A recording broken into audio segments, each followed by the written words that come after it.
morning, Tartaria Australia, autodidactic, and we have Jeff here from We Are Change Melbourne. Welcome to the show, Jeff.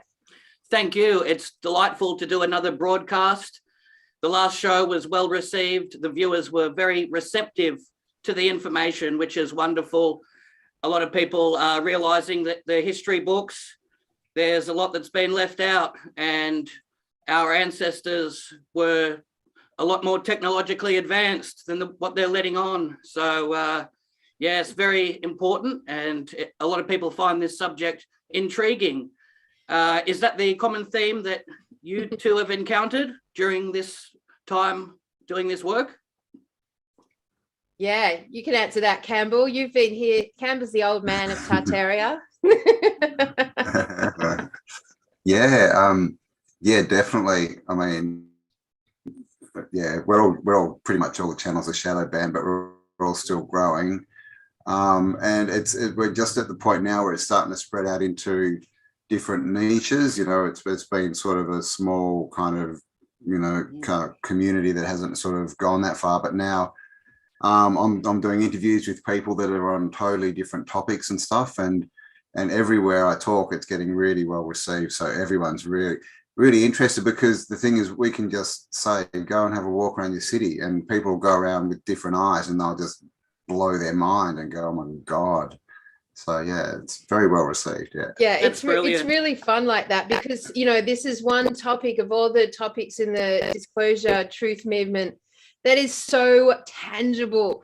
You literally can go and see it, touch it, taste. You could taste it if you want. Touch it, taste it, see it with your own eyes wherever you are in Australia and indeed the world. So it's a really exciting topic to explore for people. I think, you know, we so often get like not overwhelmed, but a lot of this disclosure truth community, you know, we're stuck online listening to, you know, insiders, inverted commas, and like, you know, getting all this content that really it's not a tangible tangible content for us to go and like actually participate in ourselves. So Tartaria is just fantastic for that. And I would say it's a big fucking relief for people to actually have something to go and look at, to actually go and dig their own teeth into and see it for their own eyes. Like, what a massive difference this has made within our community. Like, that's where the magic is. That's where the energy is. That's where the sort of enthusiasm's coming from, that it's like,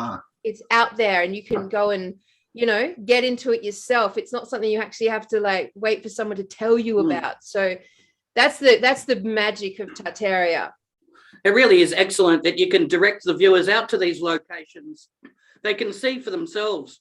The writing's on the wall. Yeah. And it's all evidence in plain sight, isn't it? Absolutely. It's totally in plain sight. I think Campbell's just frozen.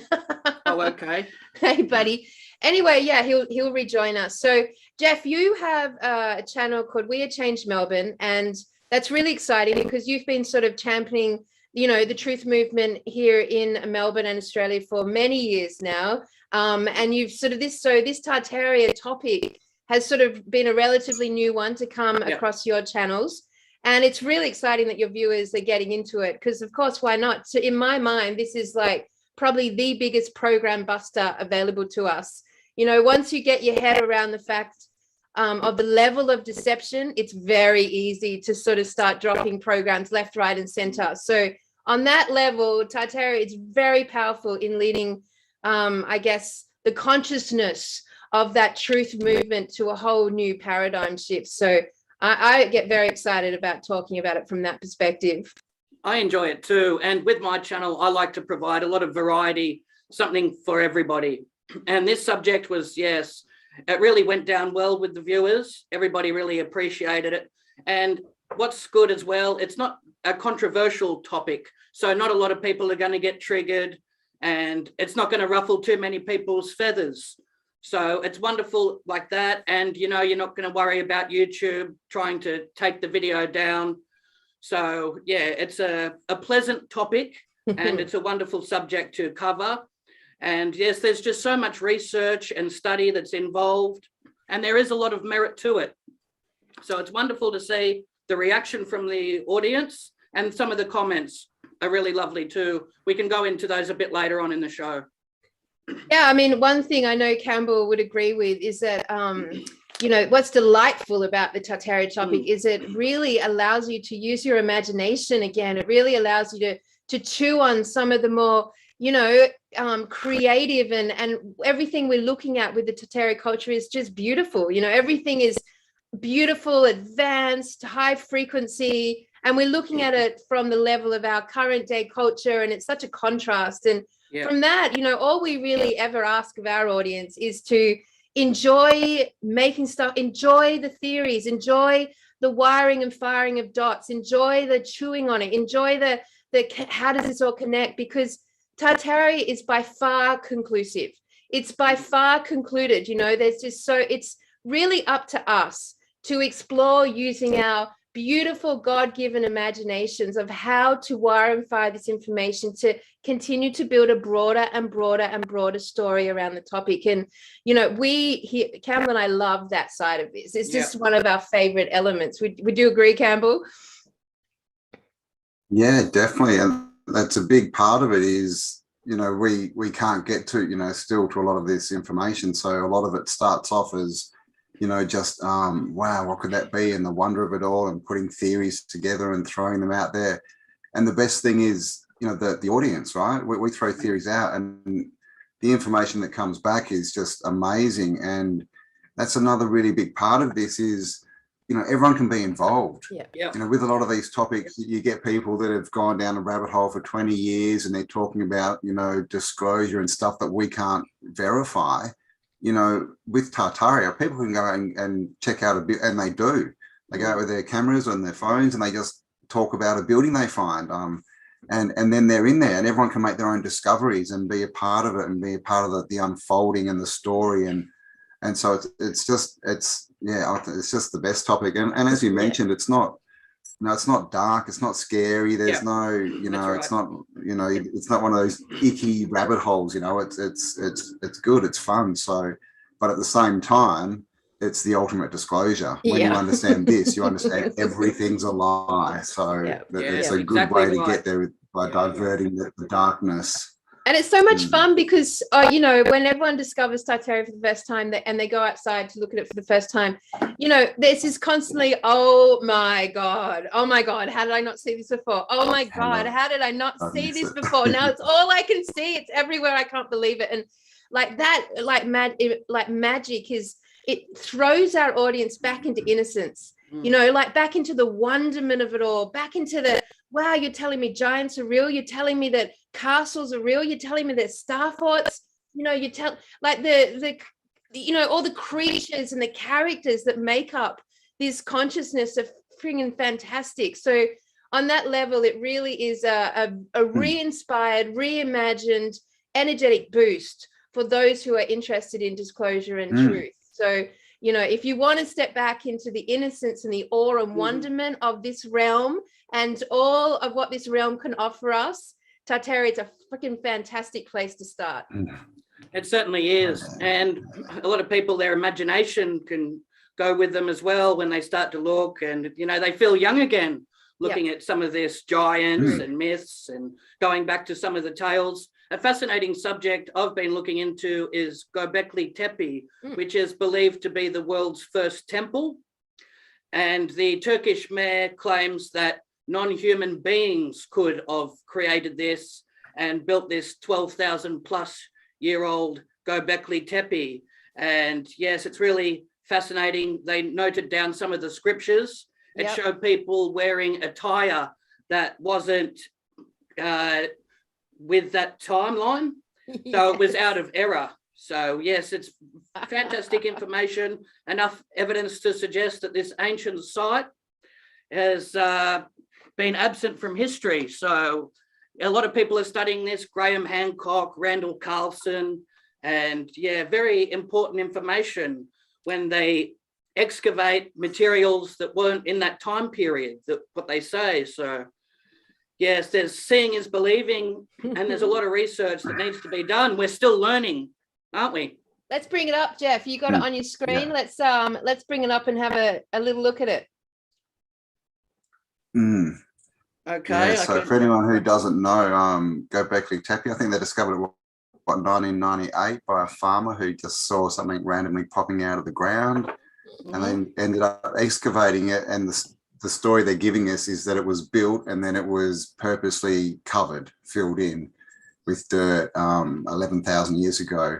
Yeah. And when you look, it's got all these T blocks in it, and they've got animals carved into it. A lot of them, we don't even know what they are, and a lot of them are not native to that area. So, you know, they're not native there now. Yeah. Yeah, I mean, so it's, yeah, there is a little bit of, you know, controversy with the dating and stuff. I'm not sure if I would agree with the dating on that. Oh, okay, yep. Mainly because, you know, we study a lot of maps, and that area, you know, as far as we can tell, that was all green, like we're talking hundreds of years ago. So there's I mean, this is the thing with Tartaria. Like, I think, you know, most of us probably came up, you know, with the work of, you know, Graham Hancock and all these kind of people, Hugh Newman and all the other ones, and the megalith kind of look. But what we've discovered is because history tends to push things back and then say they're further away. It's all back in the past, back, where our research is bringing it all forward. And we're saying, no, it's not that old. It's not that far back in the past. And then the reason that it looks like it is another, you know, there's so many side topics to, you know, Tartarian research, but resets. You know, we're not taught about resets anymore, and it used to be taught in schools and stuff in the 1800s, catastrophism, all this kind of stuff, and resets explain why we have all this mix, and we have things that look, you know, tens of thousands of years old, and some, you know, that are just as buried, that look hundreds of years old, right? And it's because the time, it comes back to the timeline, right? The timeline and the story they've given us is just incorrect. So that's sort of the biggest part, is we're trying to reconstruct some kind of timeline. I definitely a big chunk of the theorizing around Tartaria is that they've hijacked history to give us a sense of time and space, and that, so to give us this like coherent sense of time and space. But I remember way back when I was at school and we were, you know, jumping from the Egyptians and the Greeks and the Romans, and I just remember thinking, these are like chapters in a book that have nothing in between. Like, they've been cut in and edited, and it wasn't coherent as a timeline. And because my brain wires and fires on, I've got this, I put things in categories and line them up in certain ways. So my brain's always worked. History never made sense to me. And I've always remembered that. So obviously through my process with truth seeking, history was always a big part of my dilemma, if you like. So I know with our Tartaria work, they have used the deception to stretch out the timeline to give us a sense that of that sort of Darwin scale of evolution. You know, we started as amoebas to monkeys, to going through that chain, and there's this, you know, and they always lead us to the conclusion that what came before us was less evolved than what we are now. What was offered to us as history, you know, we came from essentially monkeys to cavemen to, you know, the Neanderthals, right up to like, hey, here we are, the most advanced civilization. But Tartaria has completely blown that theory out of the water, because now we're like, hang on a minute, look around us, look at the architecture, look at the technology, look what was available to the civilization even in the 1900s compared to today. And it's very clearly obvious, because that's the other thing, we just always is looking at what is obvious with our eyes, that, you know, we didn't come from this, you know, less evolved civilization. In fact, one would say we are way less evolved than the civilization we are studying currently by Tartaria. So just mental note with looking at sort of you know, our architectural archaeological digs and how they've been dated through history, and they do use them as props to send up this timeline to us. Very well said. That's a strong statement as well, and it serves the government's agenda to keep us at a disadvantage where we're not familiar with history. We can't be connected to certain cultures, and it keeps us in a state where we're destabilized and we're not aware of our true potential and where we came from. So that serves their purpose, doesn't it? To try and hide, fabricate history and suppress evidence. That serves to their advantage, doesn't it, when they do that? And we covered before changing dates of when buildings were established. Sometimes they'll just put a 1 on the front to, it's very deceitful the way this is all structured, isn't it? It's a calculated effort. 100%. So unbelievably calculated. The deception is so unbelievable. They have literally, from the last 300 years on, have absolutely written our history in. Might as well have hired a team of 1,000 fiction writers. Like, that is literally the state of our history right now. Campbell and I very rarely, almost never, would come across some like claim about when a building was created or when this was happened or this time period where we've gone, that's right, that works. But it never is that way. It's always just completely all the characters, all the people who are attributed to the great feats, all fiction. Yes, it's crazy. Absolutely. And a lot of people are waking up to the structures that have been built, as well as the roads. If you look at some of the old roads, the cobblestone, how it's built to last the test of time. And if you see some of the roads nowadays, there's potholes. It's virtually unsafe, a lot of it, to be driving on, and it takes them that long to come and fix it. It's it's really not practical. So it's like the level of competence has really been degraded over time, and that's done by design, isn't it? Yeah. It's done for money, so they can control us. That's right. Pretty much every city used to have a tram system that was free transport all throughout the city. And, a certain family went in and bought them all out and closed them all down, and because they wanted to sell petrol, but also they wanted to control, they didn't want people traveling for free and all this kind of stuff. And now look what we've got. We've just got these cities that you can't even drive in anymore. Like, literally, you can't park. They're just polluted. And like I said, they used to all have tram lines in. They were all ripped out. And we're sort of told, they were all built, 1890s, around 1900, and then by the 1930s or 40s, they just rip it all out. I mean, it's the stories we get they just don't make any sense at all. Buildings, being built in 3 years and things like, entire World's Fairs being built in 3 years. And then when we look into it, you find out that they built a cathedral last century and it took them 72 years. So nothing lines up. They give all these stories and they make it up. And but the reason is all the book burnings, right? Everyone knows what a book burning is, starting back with Alexandria. And in Australia here, everything, they tell us, all the records from colonization and everything were kept in the World's Fair building in Sydney. And of course that burnt to the ground, taking all of the knowledge with it. And this is such a common thing. It just got destroyed, right? Just got destroyed. I mean, look at NASA, right? They can't go back to the moon because we just lost all the data. Sorry. I mean, Exactly. it's so fantastic. Like the amount of destruction via fire. It's just like systematic in every capital city around the world. But if you look at sort of the beautiful, amazing, like we're really privileged here in Australia on this topic because we have a really small container, as in we're only talking, according to common history, of 250 years. And alongside that, the Indigenous history, which Cameron and I are fascinated by, to like how to juxtapose these two bodies of work and consciousness. But interestingly, like if you look at when these buildings all went up, like the library behind me or Flinders Street Station behind Campbell, these buildings, they took 1 or 2 years, like that's usually the timeline, 1 or 2 years, and they round sort of like the late 1800s, when Australia was basically a tiny little colony with no resources, no manufacturing resources, like everything literally had to be shipped in on tall boats from, UK or wherever, like virtually like ridiculous story. But what's even more ridiculous on top of that is that so many of these buildings that were apparently built in 1880 or 1890, then they ripped them all down in like 1910 or 1920.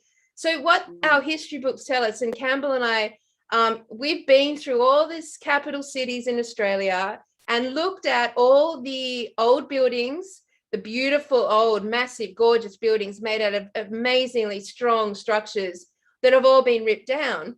And like, if you were a young nation who have just spent like all this time and energy to build these fantastic, beautiful, gorgeous buildings that we didn't build, that we were attributed to, why on earth would you then bother to rip them down after 20, 30, 40 years? Like, that is another layer of ridiculousness on top of the idea that we even built them in the first place. And then you look at sort of the scale of all these structures. When you're looking at Australia specifically, it doesn't make sense. Why would we, as a young, burgeoning, struggling nation, young colony, I'll say, in all our little young colony capital cities, end up building these structures that are mega big, huge, absolutely huge structures, huge doorways, huge windows, huge columns, huge bell towers? Like, none of the reasoning behind why we would build these buildings in the first place lines up when we're talking about such a young colony. Like, and that gets lost in the European sort of like debunking of history, because they've got such a long history. But here in Australia, we didn't have that. Apparently, we don't have that. So why would we build such, when really a young colony should be looking at, you know, first and foremost, how to get food, how to grow food, first and foremost, how to like build like basic, simple structures, you know, using hardly any resources. Like, it's not like they had a shop to go and buy nails and hammers and, you know, wood. Like, this has all had to be sourced from the land. And yet we see them focusing their energies on mega structures like a national library, or epic buildings like Flinders Street Station, or huge town halls, or massive mega post offices or government buildings. Or let's not even mention the amount of energy and effort that went in with the orphanages and lunatic asylums here in Australia. Why would you focus your resources and energy on a lunatic asylum when you're a brand new colony? Makes no sense. 100%. And that should be a crime against humanity, to destroy or demolish any heritage listed or historic buildings. That serves as a very important timepiece for people to really appreciate. So it's a very criminal element when they go as far as to do that, destroy or remove anything like that. Now, yes, that's it should go to a vote, and that shouldn't be allowed to happen. It's like they're trying to cover up evidence. That's how that appears. And there's so much history that we haven't been told about. Now, the view was, even with the Amazon, that humans hadn't entered until 1,000 years ago, and that's gradually changing. A lot of people are realizing this due to the clearances in the Amazon. They're cutting down process that is taking place. Evidence is starting to emerge of lost civilizations and cities with advanced arts and crafts. This is mind-blowing, isn't it? What say you, Campbell, on the Amazon? The Amazon, there's tons in there. There's a guy who's dead now, Father Crespi, who was around back in the sort of 70s and 80s, and he ended up amassing this collection of basically, most of it was gold, just all these anomalous artifacts, and it was all they were basically brought to him because he was, you know, he was a really nice guy looking after people, and they'd bring him all these things like there's a giant crown, like a crown that is literally made for someone who, you know, is 20 foot tall or something.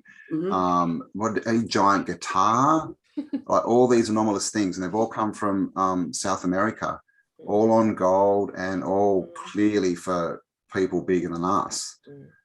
We also found a town, I think Michelle Gibson actually found it in the middle of the Amazon forest, and we got photos from the late 1800s, and it's got a complete tram system in it, an electric tram system, and it's just literally just in the middle of nowhere. And another thing about South America is down the bottom end is Patagonia, which is known as the land of the giants. So yeah, I mean, I think they're going to find a lot there, because the giant thing they try and hide, but this is the thing with Tartaria and why it's so, you know, why it sort of excites people's imagination so much, is all of this this was our imagination, right? When we were little kids, this was, you know, the fairy tales, the kings, the castles, the magic, all the cool stuff. But then we hit school and they go, no, forget that. That's silly, ridiculous children's stuff. Forget it. And then people start, you know, hearing about Tartaria and it's like, hang on, maybe that was the truth. Yeah. And that's the thing, you know, the fairy tales are the truth and the news is the lie. Yeah, agreed. And because you don't even realize until you start looking how many freaking castles there are around the world. Like there are so many amazing Camelot style castles. Like they're freaking look at RMIT, Jeff, here in Melbourne. Like it looks like freaking Camelot. Like it's Harry Potter everywhere, you know, like it's simply across the whole realm. We literally have all of those cartoons and storybooks we grew up with are freaking real. And yet because most people dismiss that, they sort of made a mental note occasionally here and there that, oh, there's a castle maybe in Germany or there's one, but actually there's literally hundreds and hundreds of them. And then when you start looking at that, then you come across the star forts, which for anyone on Jeff's channel who's not researched star forts, they are fucking so much fun, mind-blowing. Literally these, well, this is Campbell's specialty, but literally these forts that are mimicked of, well, they're called star forts because they have that star shape, but like they also look very similar to sort of like when you put a frequency into water and you get that resonance of water coming out. And man, they're beautiful and they're everywhere, but you wouldn't even know about them. That's how deceived and programmed we are. 95% of the population would not know what a star fort was and would have simply no idea that they existed to the level of how many are on this realm. It's insane. Yeah, it really is magic. And yes, the starports, the Stargate, there was even a place, the Ziggurat, wasn't there? And they were guarding that. That was like Fort Knox. They were trying to keep people out of there, and for good reason, because they were trying to cover up for something there, weren't they? I mean, what an effort they've had to make, like, and especially now, like we're all just like consciousness is waking up to all this information, is literally waking up out of the darkness, literally the descent from light to darkness and back up from darkness to light again, the uncovering of all of this. And they have to scramble now. Like we're putting them on their toes. They have to like really work hard to keep this fairy tale of theirs. They've hijacked the fairy tales and that were real and told us they're fairy tales, and now they have to continue on their actual fairy tale, which is the non-truth. And man, it would be hard. Like it's going to be fun watching them try to deal with this topic as it actually reaches it would probably never reach the masses of the consciousness, but certainly it will spread through the truth movement very quickly, I believe.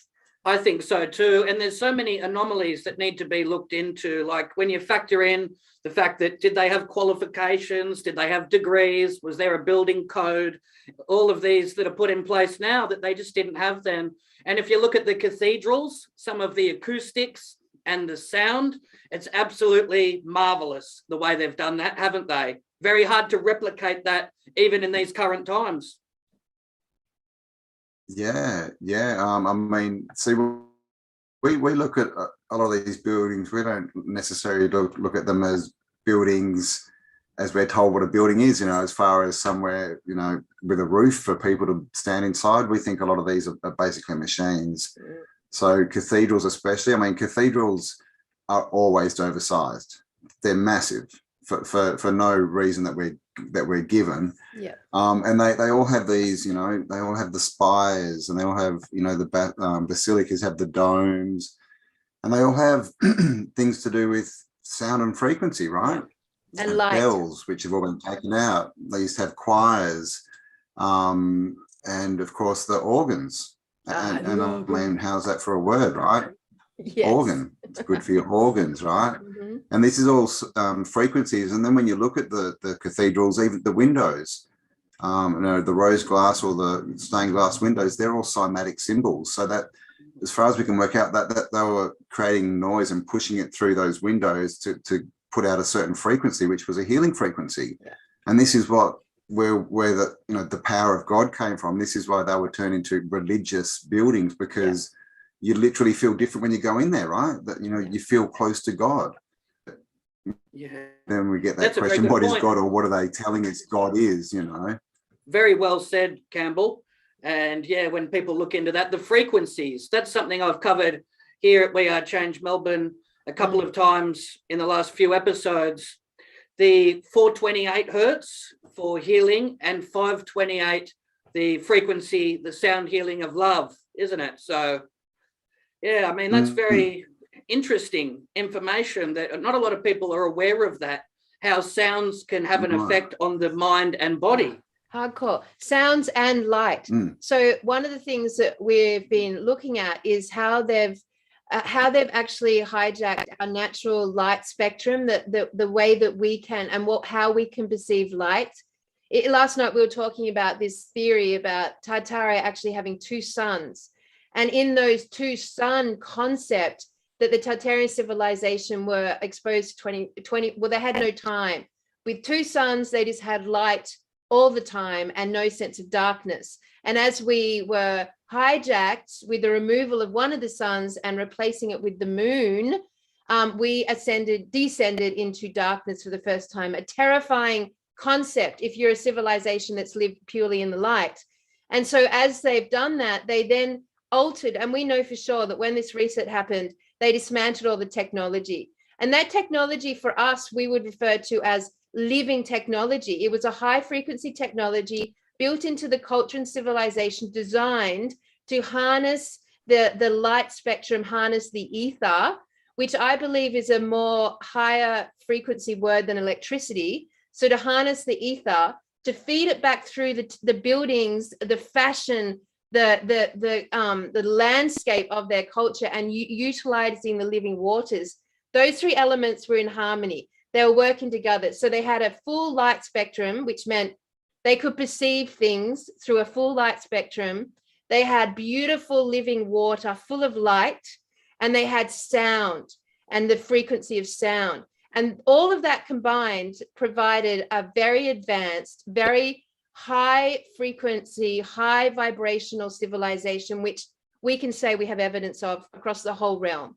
These beautiful feats of, you know, and I don't know if you know this, Jeff, but when we look at the great masterpieces, the artworks sort of that have been dated back to the sort of, you know, 15th century or whatever, that we can't replicate today, you know, those extraordinary ones that paint in and capture light and the detail without photography is insane. And when you analyze how they did that, put that through an analysis here with a chemical analysis, they were using pigments that are more refined than our current printing abilities.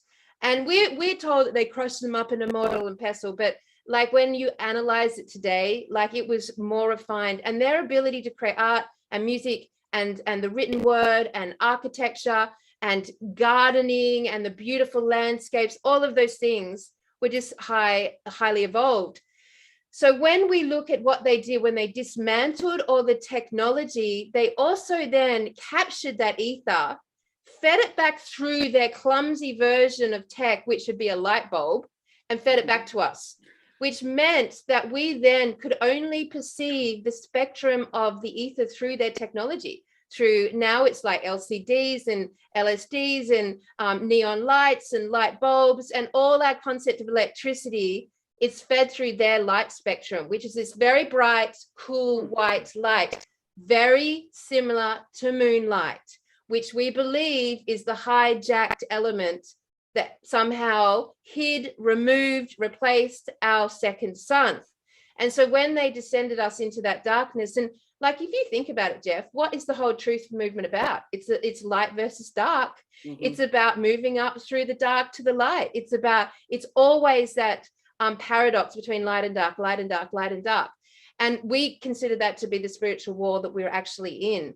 So when we look at Tartaria and where they were and how the hijacking crew, the hijackers actually then took away our ability to perceive using our eyes, the light spectrum, the ultraviolet blue spectrum, you know, and like they descended us into basically infrared.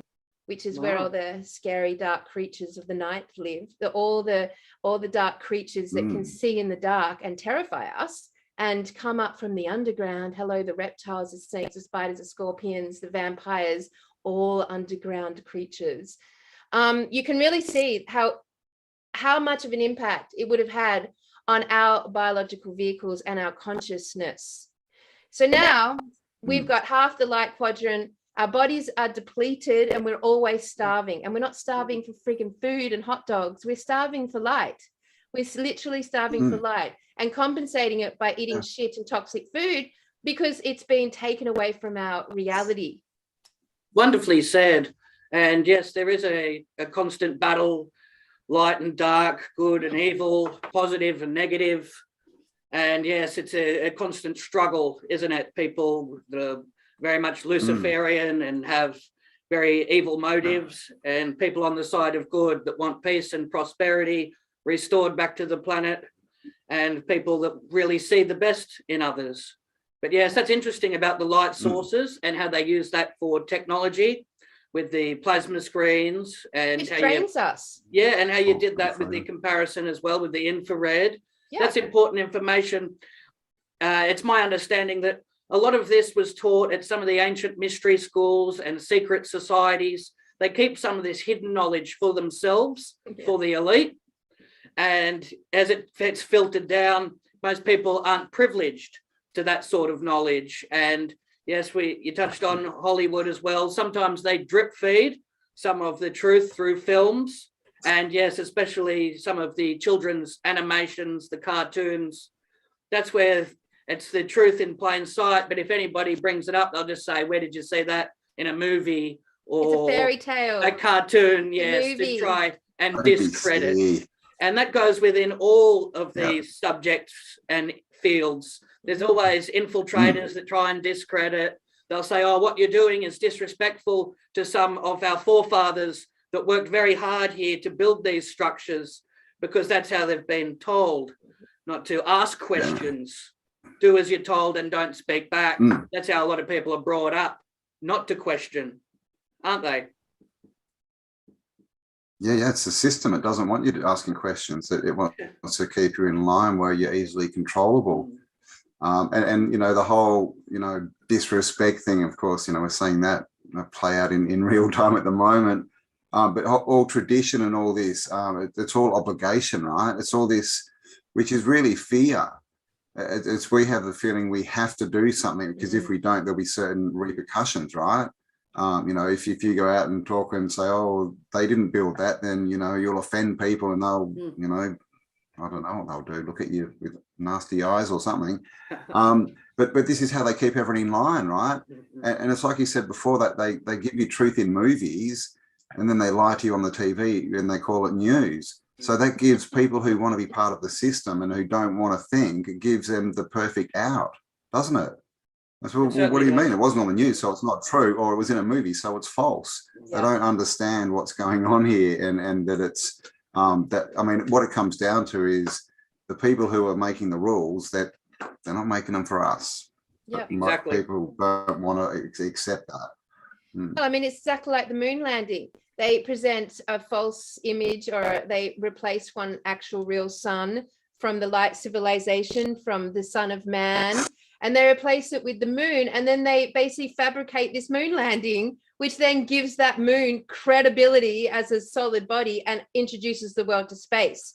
Like the actual whole like reality around the moon happened in a Hollywood set. You know, it's a Hollywood set. So it is essentially a movie. The whole moon story is a movie that we've been presented to, but then it's written and presented on the news as reality. And it's always really like tricky like that. But you know what? The thing that gets us through all of this, see, they can drip feed all this information to us. They can fuck with all the information. They can deny and keep it to themselves and keep the information hidden. But they can't stop us from asking what if. They can't stop us from actually asking, but what if this, or what if this, or what if the world was like this, or what if there was two suns, or what if there were giant, what if? Our imaginations are the key to our unfolding all of this. Like, we don't need insiders. We don't need exposure to their hidden information. We don't need to go into their great hidden libraries where they've stolen and contained all the information, because we are the creator beings. We are that came from Tartaria. We are those incarnated souls. We call ourselves light workers because we have incarnated from the light civilization, and we are here today to ascend back up there and take everyone with us. That's what we are. We don't need them. We don't need their proof or evidence. We don't need them to disclose what's in there under the Vatican. Fuck it. All we need is our beautiful, divinely inspired imaginations to ask the right questions, to have a beautiful community around us, or sit there and chew on it together and put it all together. And we will know the story way, way quicker than they'll ever disclose it. So we don't need them anymore. And once you guys, once the world realizes this, that truth, that seed of truth is actually in our minds, it is our imagination, it's our God-given right and creed, man, there's nothing stopping us. And very soon, very soon, we will all be very keen remote viewers, which means they can't hide anything. Because when you can turn on that remote viewing faculty, when that's activated in us, as these energies are changing, we're going up that light spectrum, we can go and see anything throughout all time, because time doesn't exist, throughout all space, because space doesn't exist, and we can do it all from the inner workings of our own consciousness. It's amazing. I would be terrified of us. If I was them, I would be fucking terrified of us, because nothing will be out of bounds. It's a program to think that this shit is out of bounds for us. It's just like completely there for the taking once you unlock your gorgeous, inspired imaginations. That's beautifully said, Kelly. And I admire your enthusiasm with this subject as well. And I'm sure people really applaud that as well. I'd like to see everyone be inquisitive and have a natural desire to want to learn as much as they can about history and explain it to their friends and families. It's a wonderful conversation point over dinner or at family gatherings. Everybody should be opening up lines of discussion in regards of this. And on that line, I think it'd be good to discuss a couple of the comments from the viewers, because let's go. Campbell, you can respond. People's take on it and different opinions. It's always important when making an informed decision. So a comment here, Jim says, referring to our last episode that we did, Kelly, Jim says, this was a huge eye-opener. I always wondered why the standard of architecture dropped so much and how they managed to build those extraordinary buildings. So that's one example of someone that was that noticed, hang on, there's a little bit more going on than meets the eye, isn't there? Far out. And you know what? Why is there always a freaking Chinatown in every capital city? Why do we have a Chinatown built in, which seemingly got built in right from day dot? But it's just exactly when the colonists arrived, there was a Chinatown. It's just a really weird glitch. It's just a really weird thing. I mean, I love Chinatown. It's fun as a fun, go out for dinner. But why does every capital city have a Chinatown specifically? Why was that built in? That's a good question too. More people should ask that as well. Now we have Adam here. He says, the first shipment of glass to Australia was from the Pilkington brothers in 1856. So where did the massive Gothic buildings with their beautiful glass windows come from that were built prior to 1856? And if they were supplied by the colony, why was there a need to import them? Yeah, exactly. There's tons of buildings built before then, and that's a big thing. Glass is a big thing, because the World's Fairs, the first modern World's Fair was 1851, and the main building was called the Crystal Palace, because it was literally a massive glass house. And when you look into it, they didn't have the ability to make that glass, let alone the amount of glass. And then of course, the best story about that is this glass and iron building burnt. No, what happened? That first they moved it, they took it down, they moved it, and this thing covered acres. Yeah. But when they put it back up, it looked different. They just decided to rearrange it, so it was a different building, and then it burnt down. And we get this all over the place. But But in Australia, this is a thing, and Kelly sort of mentioned it before, is in a new land, you're worried about living, about surviving, you're worried about your food. Snakes. The biggest buildings aren't going to be the houses. They're not going to be the courthouses. They're going to be the sheds, the stuff for processing food, for storing food. Okay, but we don't see that. We get these massive, masonry buildings, and you look into it and there's no quarries. There's no clay pits and kilns to make the bricks. There's no glass manufacturers. There's no silica mines. There's no iron mines. And it's like, well, where did all this material come from? And they just gloss over it. They just sort of tell you, oh, this one person built this building and it took them this, and this is a bit of their history, and that's all we get. Yep. And in Australia, of course, the workforce were convicts, right, at the start. So, and on the first fleet, they forgot the tools. The first fleet that we're told that got, and they even say that in the history books, they say they got here and they realized they didn't bring any tools with them.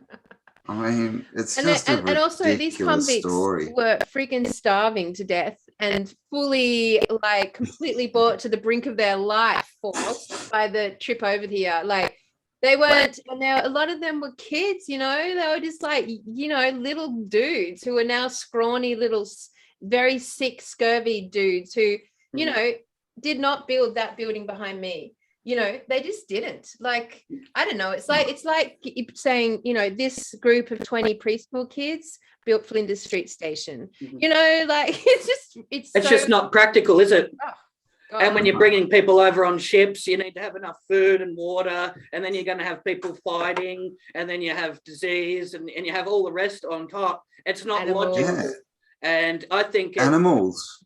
Yeah, all of that. And it's insulting to people's intelligence to try and convey that to them. Yeah. Well, sorry, go Campbell. We never thought about the horse. Well, I never thought about the horses until a couple of years ago when I started looking into this, and I thought, they want me to believe they put a couple of horses on this little tiny wooden boat, floated it in, like this across waves for 6 to 9 months, had to feed it. It couldn't, how did they exercise it? And it got off the other end, as a horse strong enough to live and to breed. And then when you look, the story about the camels, they say they brought 2 across, but 1 died. And then they don't explain anything. Then they just say suddenly there were thousands of feral camels. Yeah. So who this camel was mating with, we don't know. But you find stuff like this all through the history. And it's either like they're just so bad at their job, or I don't know. It's almost like they're leaving it, like telling us this is crap, because it doesn't make sense. Of course, we're still to get to the heart of how our Indigenous history sits juxtaposed to the Tartarian history and storyline here in Australia. Like, we're still trying to figure out that. Now, there's a lot of untold stories from our elders, and I think, as we're getting closer and closer to this, like moving up the light spectrum, and our eyes are going to adjust, which Campbell and I sort of came into this topic with the Crystal City concept, which is just a frequency shift of what could be there that we're not able to see at the moment. But literally, according to just what we know now, all of the capital cities in Australia and basically the realm, the world, were not founded. They were found dead, and they were covered in some form of mud, which potentially could have just been the remains of the civilization that came before, and that was concentrated in the cities. But if we to juxtapose that information, that would mean our Indigenous brothers and sisters were living alongside that dead city or that civilization, and they would have had an integrated knowledge and awareness, but we don't see it fed back in the Indigenous Dreamtime stories or the Indigenous stories. However, Campbell, I did realize last night, thanks to a really smart comment on our channel, that the Indigenous flag is literally yellow, red, and black, like the black sun, the yellow sun, the red sun. I just thought it was the Indigenous flag is something to look at in relation to our conversation. And so Campbell and I have been asking, and we've spoken to a few elders on the show, how does this information sit alongside your information? But actually, we may have just been asking the wrong question. I think we should revisit it and say, do you have stories of there being two suns? Because the Indigenous history, according to their narrative, is 40,000 years old at minimum, you know, so which means that they have lived through or have experienced through many resets, and should have conversation on the topic of how many suns were there pre 300 years ago. Now, bringing back that notion of there being two suns, it explains so much about what happened here on planet Earth, realm Earth. And yeah, so that's one topic that definitely requires much more imagination to try to weave together, much more what if questioning to weave together. And one of the ones that Campbell and I will continue to explore, because most of the elders have never been asked these questions, which is why we don't have much information about it. They just simply have never had a consciousness available to them to say, what about this? What about the giants? What about some, blah, blah, blah. So, you know, my point of all that is that as we theorize and imagine forward, we'll be able to ask new questions and link in conversations that have never been had because no one's asked the damn question. And we haven't asked the question because we've never got to this point in consciousness before. So we really are, you know, like obviously Campbell and I, we've got our heads, and most of the Tartarian community have got their heads around the basic, you know, mud flood, architecture, giants, flat earth. We've got the head around the basics, but there is so much more to come. There is so much more to unravel and to explore on this topic. We're at the beginning of the most fantastic story we could ever, well, it's going to be what we imagine, you know, because it's going to come down to that. But far out, Tartaria has just started as a conscious shift. It's just started. So don't feel like you're at the, you know, you're being left behind in any capacity, audience out there. Like, we have got so much more to come. It really is exciting, isn't it? And if you look at the ancient Sumerian texts, you look at the indigenous, many different cultures all around the world, you do see a reptilian theme come into play as well.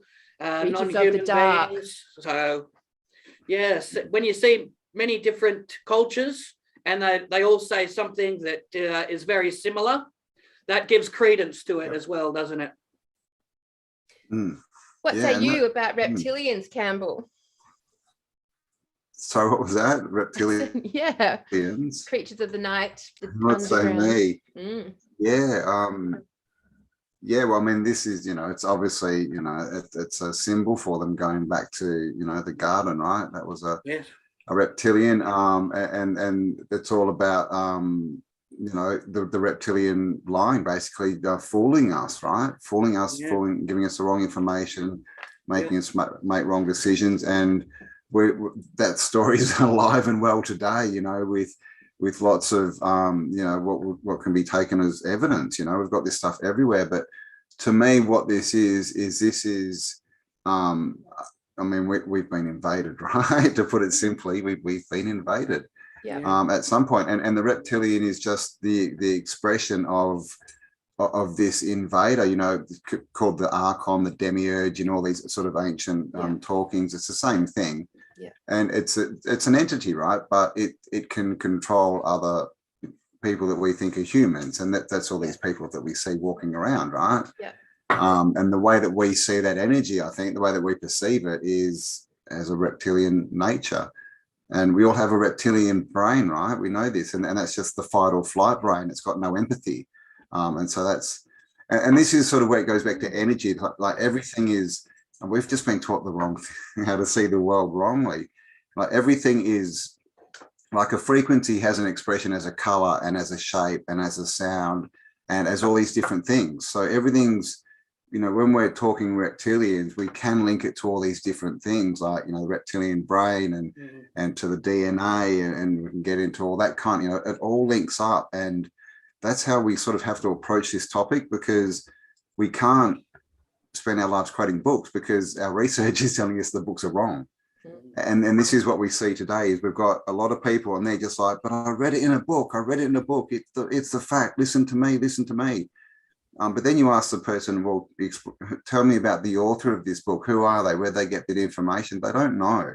So we're stuck in this paradigm of people passing on opinions as fact, right? But we all know opinions are like, you know, bums, right? We've all got one. And most of them are full of something. So this topic is very much an imagination, you know, and we've done it many times. We've put out theories, you know, for example, like with all these buildings, like we just started asking the question, are these all red brick? Because we see them, they're all facade and they all different. And then after a few months of asking that as a community, we started finding pictures, you know, where the corners knocked off, and there you go, it's all red brick.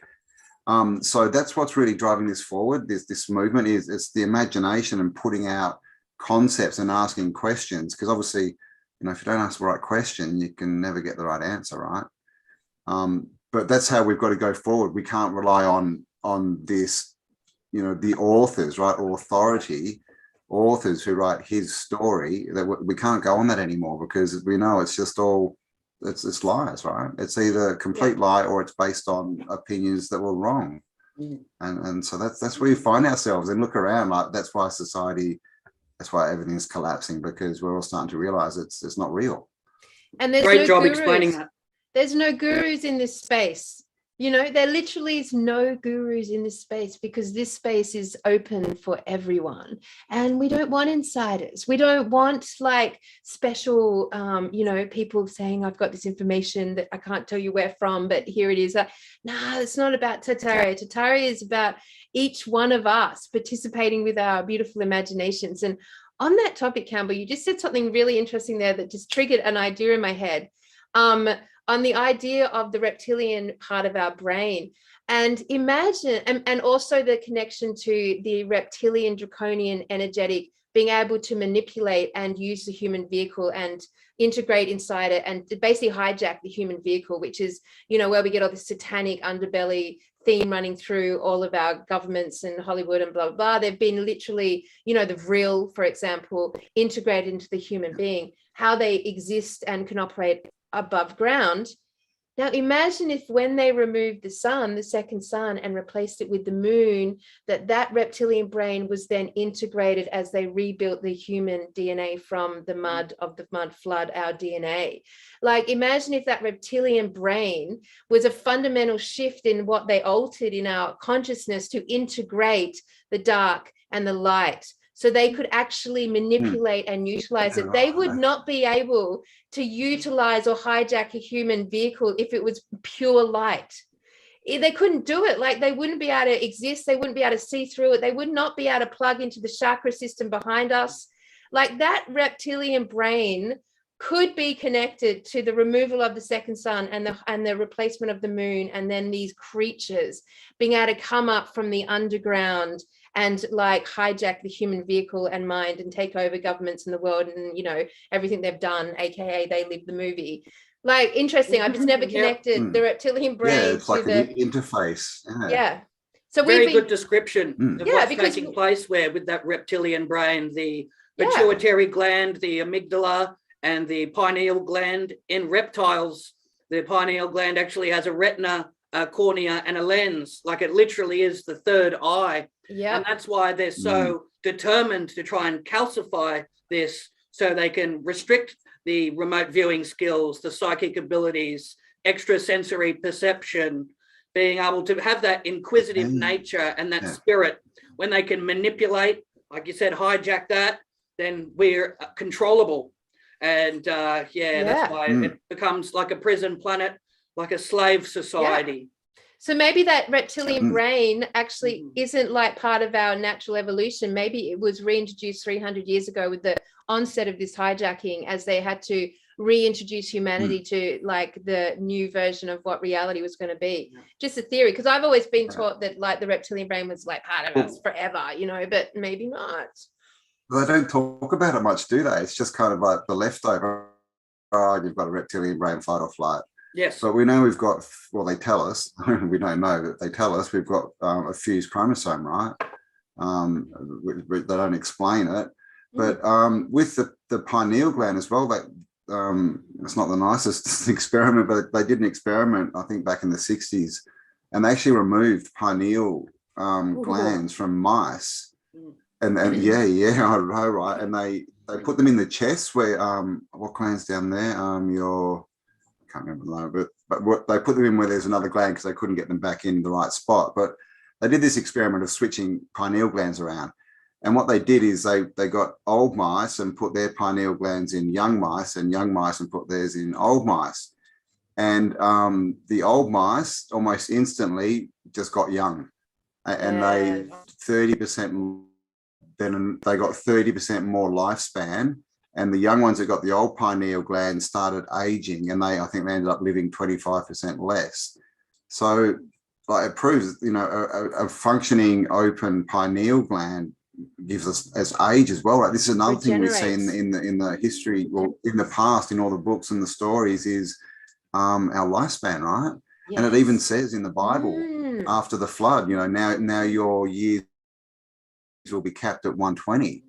And so that's another part of them shutting down the pineal gland, is they're taking away our longevity, because the longer we live, the more questions we ask, the more we see, right? And so they want us trapped in these little bodies in a short little life where we don't see, and then they just throw us back into the reincarnation cycle, because I don't care if we die, because we're coming back again anyway.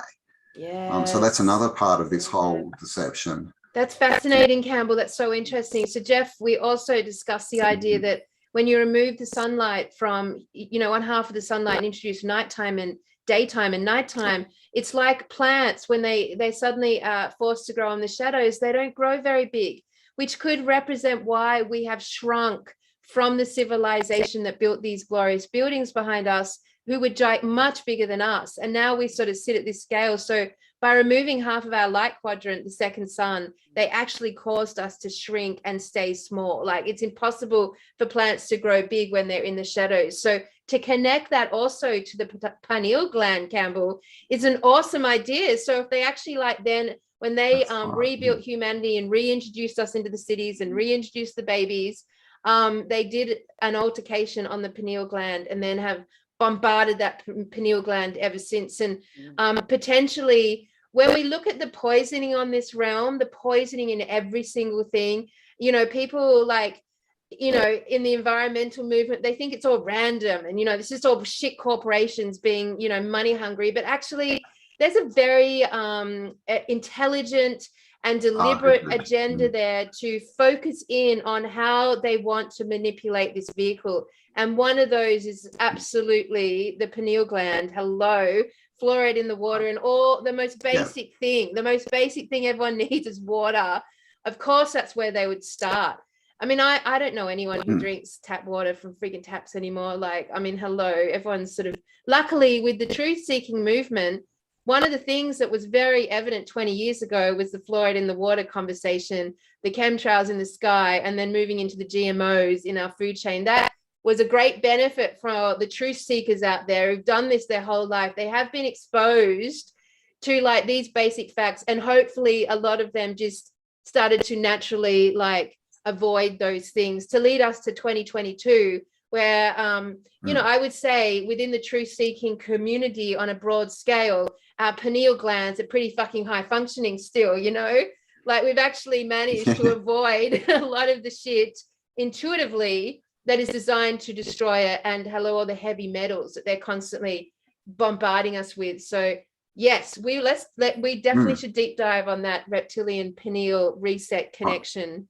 There's just so many layers to this, isn't there? Mm-hmm. And then it all ties in with the energy grid, and it's everything to keep us off balance.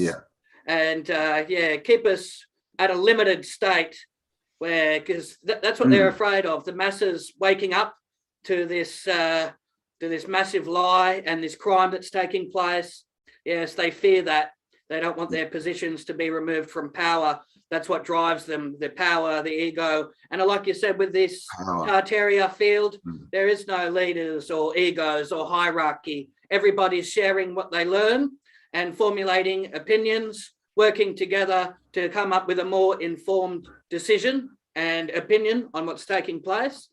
Now, there are some methods people try and gauge a timeline with some trees. They do radiocarbon dating, where they cut a tree in half and they count the tree rings.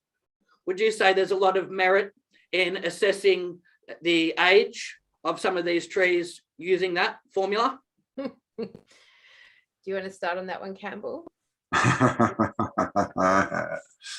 Ah, gosh, where do we start with trees? I mean, there's massive problems with carbon dating and obviously with that whole sort of process. But with the trees, I mean, it seems to be, it does seem to be an accurate, sort of dating system for trees to a certain age, because obviously the rings are literally, the remains of the bark, right, which it sheds, each year, and then grows another one. So I think that's fairly accurate. But when we look into it, I mean, we've got mountains everywhere and plateaus and mesas that look exactly the same as a tree stump with the tree rings and everything. Yeah. So we see trees generally as what we get now is trees and these forests, and they say, oh, it's an old forest, it's 200 years old. These are saplings, right? These are just weeds. Baby little tiny trees. Yeah. Weeds, yeah. And so what we used to have was these massive trees, which also ties into the giantism, right? And they tell us we had giant reptiles and giant dragonflies and giant sloths. They just forget to mention the humans, right? Yeah. Everything was bigger back then because the atmosphere was bigger, and that can obviously tie into what Kelly's been talking about. But yeah, the trees, there's a big thing going. We get all these funny photos back from the late 1800s, early 1900s of these guys out there, and they've got like a hand blade saw, one of those big two-handed ones, and they've cut down this tree that's like 10 meters across, and it's got a perfect, that looks like a laser cut, these perfect cuts, and always a photo opportunity. You never see them cutting it, you never see it falling down or anything, you just see them standing there with their saw next to it. So trees are a big part of this. That's another sort of it's like you said, it's such a big topic because we're dealing with history. And what we're finding out is it's all a lie, everything, the whole lot. And so that's, so trees, I think they're all just saplings, really. I mean, remember Star Wars where they showed the Ewoks? I think that's more what was going on, living up in the trees. Whole and cities in trees. Avatar, is it, with the giant trees and that? Yeah. So they do tell us in movies. Yeah. They do. And so, I mean, I think when it comes to the questions like with, how accurate is carbon dating, I guess it comes down to what question are you asking? How broad can your question go? Like, yes, if you want to test a tree out, in the bush out here in Melbourne, like you're going to get an accurate reading using that methodology. But like, see that mountain over there? Like that's a tree stump, like, can you use the same theory on that? So it's like, again, it's always comes down to how broad and how big is your consciousness that's asking the question, and then how can you apply it to that question, and then how does the science reflect that inquiry? So I think with all those sorts of processes that we go through testing things, at a certain level, it gives you an accurate reading. But, how far up the story and narrative do you want to apply it? Yeah. Very well said. You both explained that well.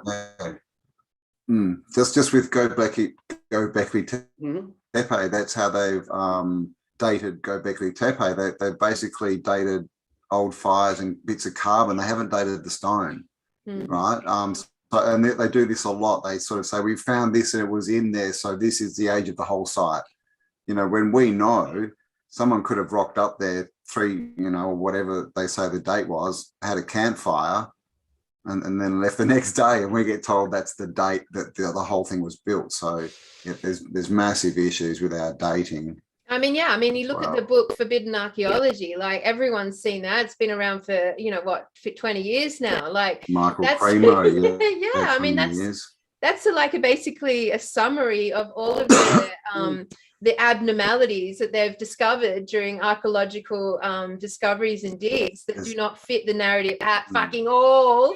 and it's all ended up in this book that you know, I mean, I know many people have read it, but like no one else would know it even existed, and most of the evidence is so contradictory to timelines. You know, yes, they may have found like an elephant and dated it back to this time, but you know, how do you explain that gold watch that's sitting in its stomach?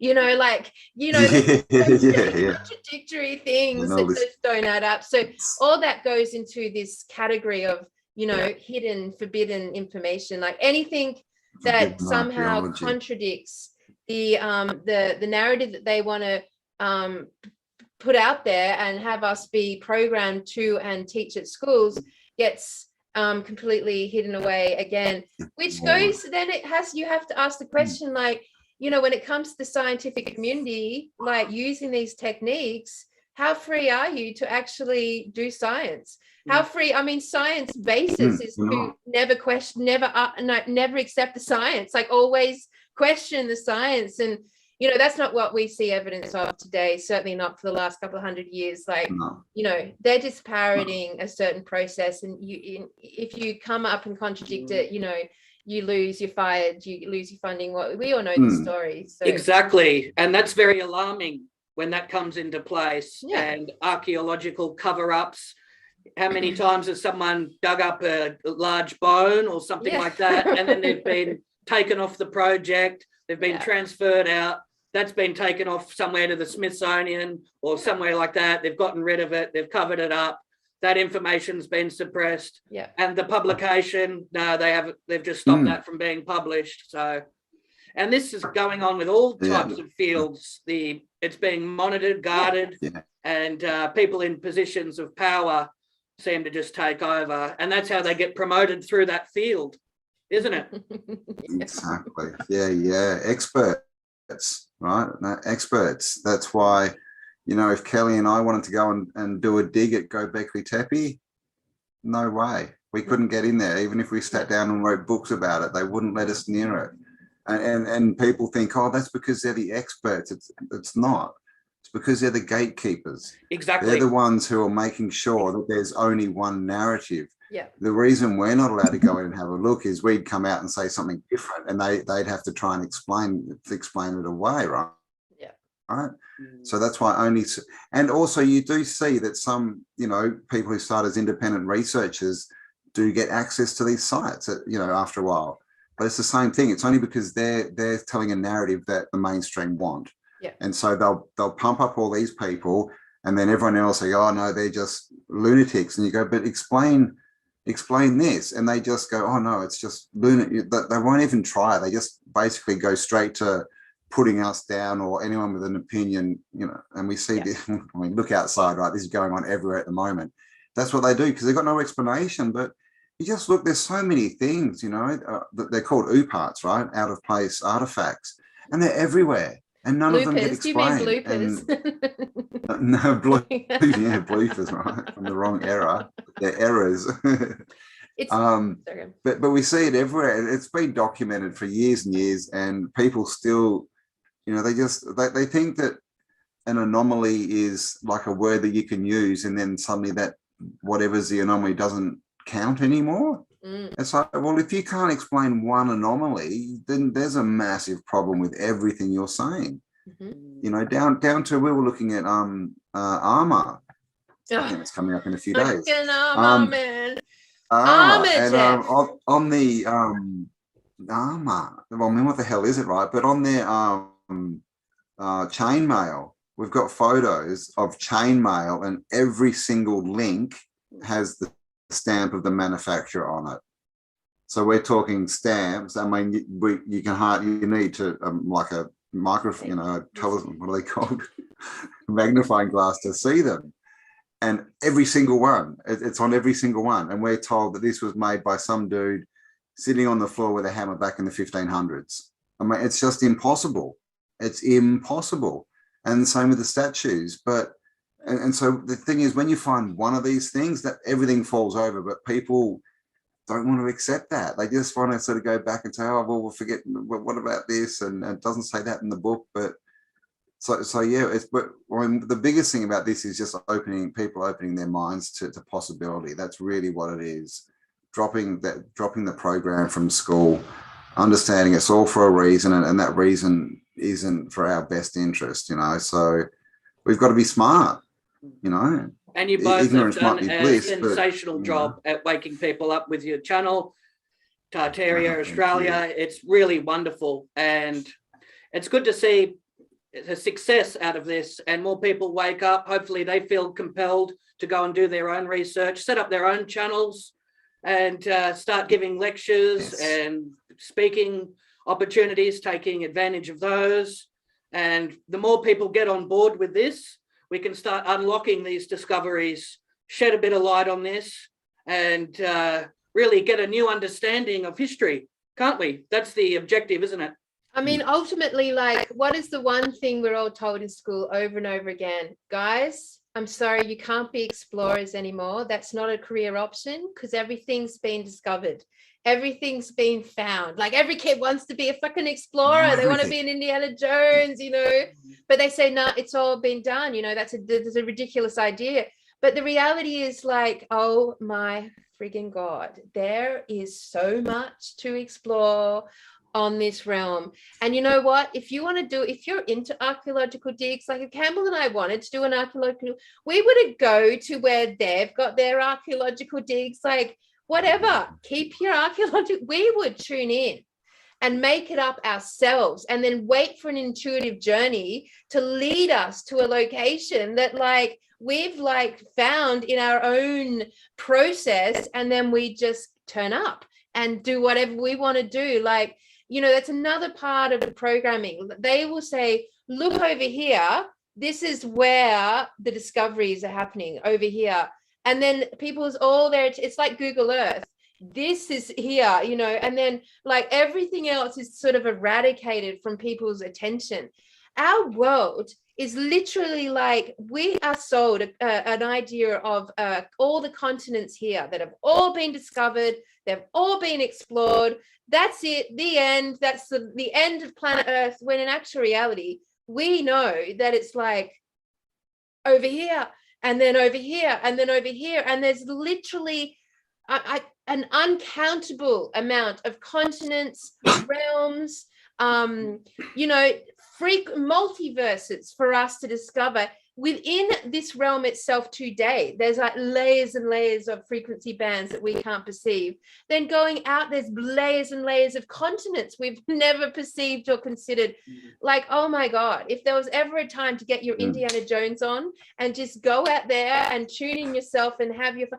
If Campbell and I decided, and we are doing a quest to the desert, when we decide to do that quest to the desert, I absolutely, with all my being, know that we will uncover something extraordinary, because we've asked the question, we are God mind creators, and we will be guided by God mind together.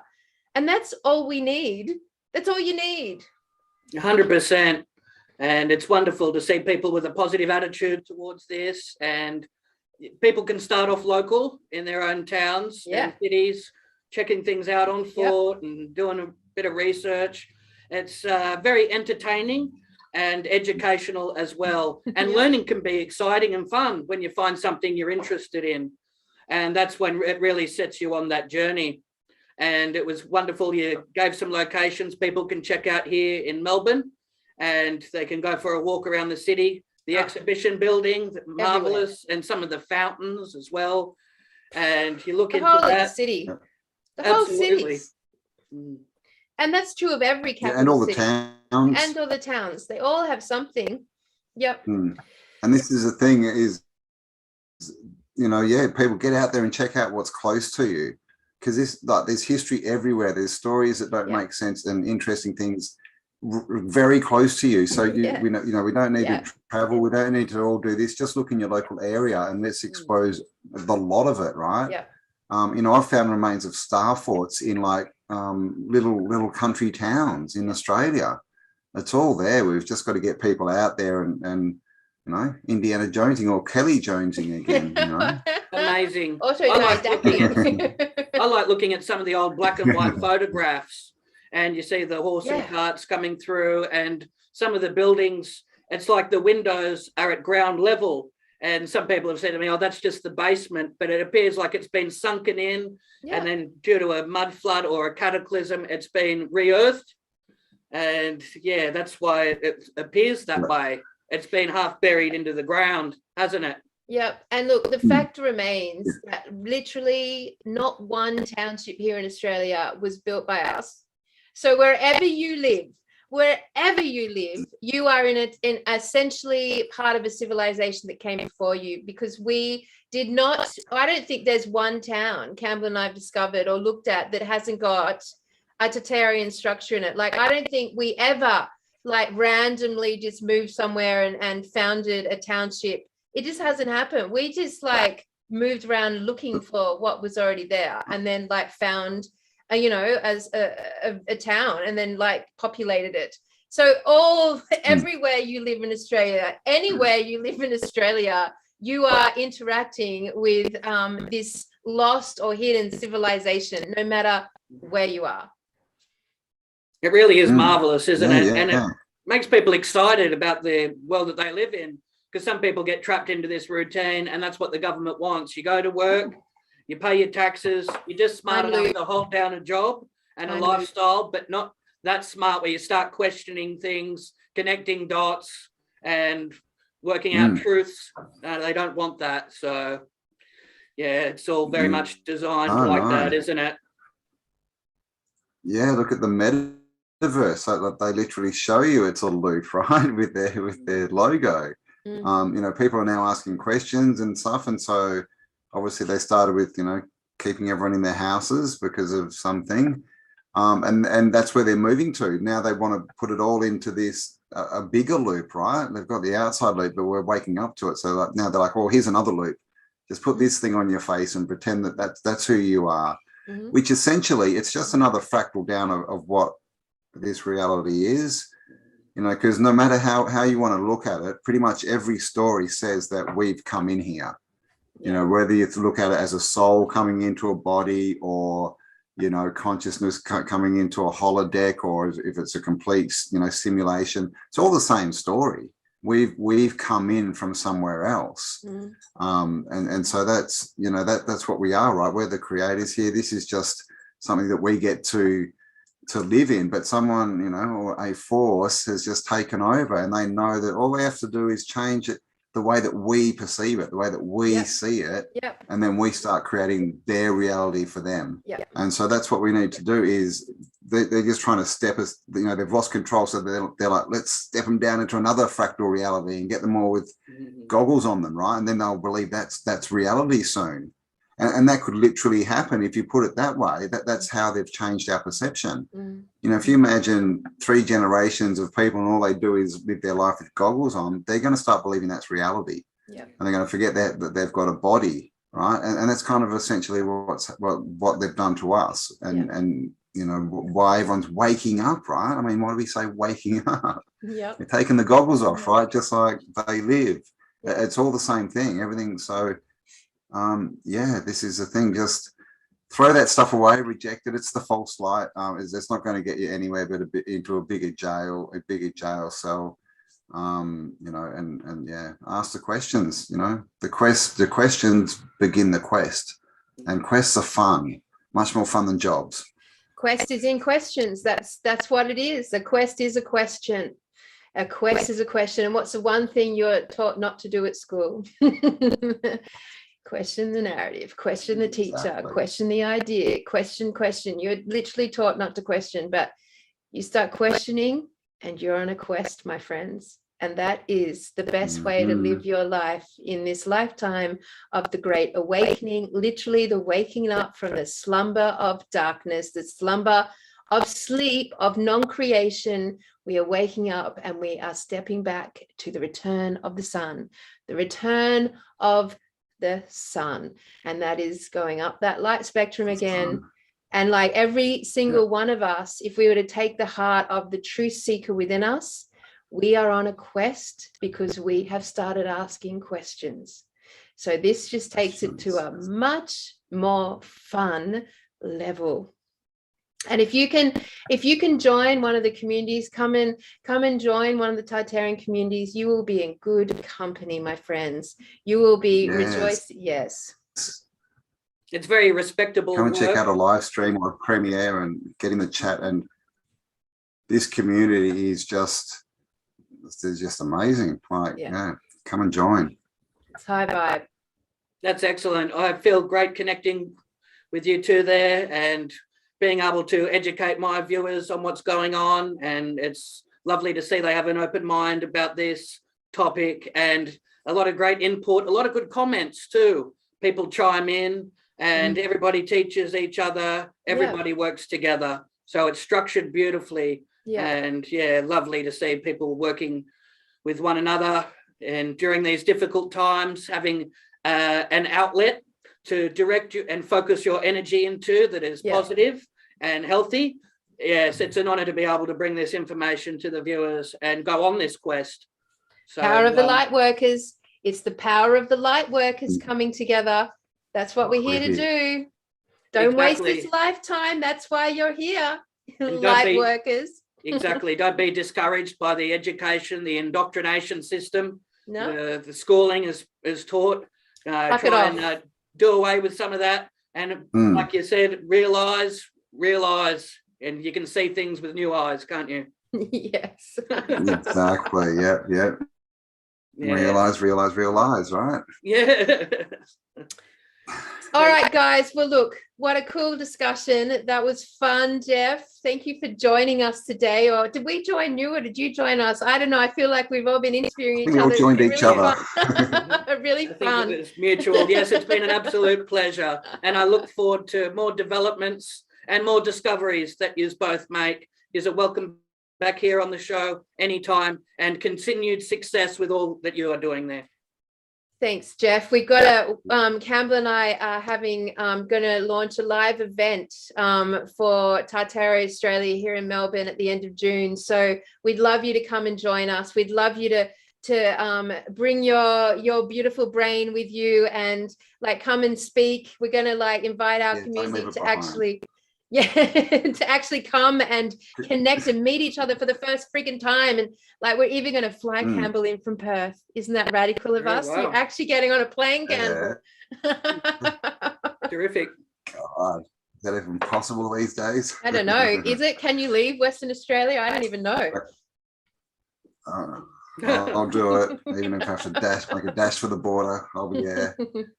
Jump on a kangaroo. Well, that's been terrific. Yep. So if you want to come and hang out with us in live and meet your community and actually have full on physical contact with human beings again and not just in front of the stage and not at a protest, like it would be awesome to actually, extend the invitation out. So Jeff, it's been a total pleasure. Thank you for joining us today. That was fun. Mr. Autodidactic, any last words before we sign off?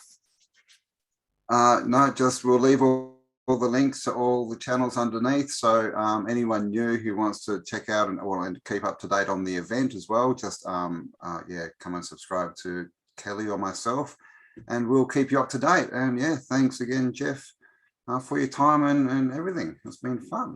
That's beautiful. Aussies. Thank you. Bye, go Aussies, man. Love it when the Aussies are in the house having these fully masterful conversations. Aussie. Everyone have the most beautiful day ever and we'll see you soon on Tartaria Australia. Excellent. See ya.